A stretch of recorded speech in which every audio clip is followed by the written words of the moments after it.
2012 সালের আইপিএল থেকে কেকেআরে রয়েছেন তিনি। দলের হয়ে 13তম আইপিএল খেলতে নামবেন দুদিন পরেই। তার আগে কেকেআরের মালিক শাহরুখ খানের প্রশংসায় পঞ্চমুখ সুনীল নারায়ণ। তিনি পরিষ্কার জানিয়েছেন, শাহরুখের মতো দল মালিক খুঁজে পাওয়া বেশ কঠিন। একই সঙ্গে তিনি প্রশংসা করেছেন সতীর্থ বরুণ চক্রবর্তীরও। গত বছর আইপিএল ট্রফি জিতেছিল কেকেআর।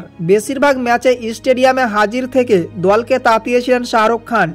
সেই কথা উল্লেখ করে সুনীল নারায়ণ বলেছেন, শাহরুখ খান যেভাবে সবার সঙ্গে কথা বলেন তাতে মনে হয় উনি বেশ মাটির মানুষ।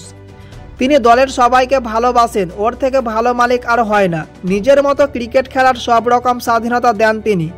ম্যাচ জিতি বা হারি বা ড্র করি, শাহরুখ খানের প্রতিক্রিয়া একই রকম দেখি। গত কয়েকটি ম্যাচে আইপিএলে ভালো খেলে দলে নিজের জায়গা পাকা করেছেন বরুণ চক্রবর্তী। গতবার ট্রফি জিতে সাহায্য করায় আবার জায়গা পেয়েছেন ভারতীয় দলে, সেখানেও তার বোলিং প্রশংসিত হয়েছে। সেই জুটি নিয়ে সুনীল নারায়ণ বলেছেন, আমাদের জুটি জমে গিয়েছে। গত কয়েক বছরে আমরা সেটা প্রমাণ করেছি। একই সঙ্গে আমরা খুব ভালো বল করি। ওর সঙ্গে বল করতে আমার সব সময় ভালো লাগে। ও চাপ বজায় রাখে। বলে বৈচিত্র্য রয়েছে যা আপনি আগে থেকে কখনোই বুঝতে পারবেন না। আইপিএলে অভিষেক হওয়ার পর থেকে প্রতিটি মহানিলামে তাকে ধরে রেখেছে কেকেআর। 177টি ম্যাচ খেলে 180টি উইকেট নিয়েছেন। সুনীল নারায়ণের মতে কেকেআর এখন তার কাছে পরিবারের মতো। বলেছেন, আবার ফিরে ভালো লাগছে।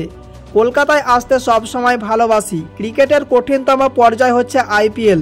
প্রতি বছর কঠিন হচ্ছে, কোনো সহজ ম্যাচ নেই।